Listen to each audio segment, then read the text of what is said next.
যে আগে যোগ্যদেরটা দেখে নিই, তারপরে অযোগ্যদেরটা ভাববো। আমরা সত্যি এই বক্তব্যে আসা হতো। আমরা মুখ্যমন্ত্রীর কাছে এটুকুও শুনেছি যে এখনই টার্মিনেশন লেটার গভর্নমেন্ট দিচ্ছে না।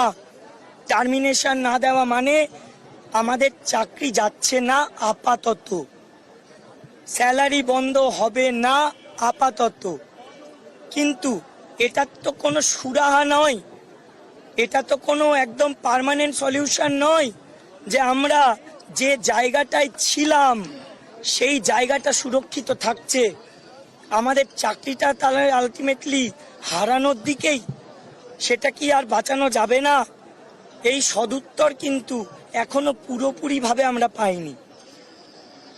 মুখ্যমন্ত্রীর কাছে আমরা আরেকটা জিনিস শুনেছি যে উনি বলেছেন যে এই একটা খেলা চলছে বিরোধীদের খেলা নয়, আমাদেরকে নিয়ে রাজ্য সরকারও যেমন খেলা খেলেছে বলে আজকে আমরা এই পজিশনে। আর এখন বিরোধী রাজনৈতিক দল হোক আর যে কোনো রাজনৈতিক দল, সবাই মিলেই তো খেলছে। আমরা তো এখন ভোট ব্যাংক। কিন্তু আসল কথাটা কি বলুন তো, যে জায়গাটা আমরা আজকে দাঁড়িয়ে আমাদের মানসিক অবস্থা খুবই শোচনীয়। আমরা যে জায়গায় দাঁড়িয়ে সে জায়গায় যে কোনো চিন্তা ভাবনা পর্যন্ত করব, সেই শক্তিটুকু অনেক সময় মাথা থেকে বেরিয়ে যাচ্ছে।